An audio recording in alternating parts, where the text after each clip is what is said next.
我係一個full-time 媽咪啦，都有兼職去返主題樂園嘅表演嘅。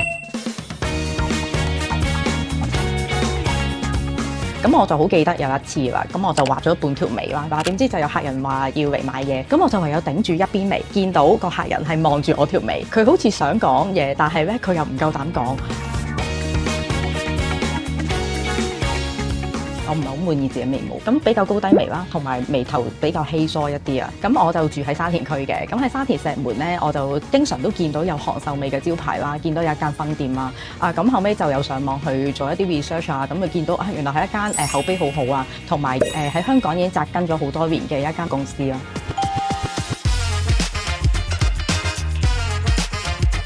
頭先喺設計嗰時咧，咁佢好細心咁樣去幫我咧，因應翻我五官去設計翻我眉形咯。我覺得呢樣嘢咧真係好加分，同埋佢好細心咁樣會逐條毛流，逐條線條咁樣幫我勾靚翻個眉形出嚟咯。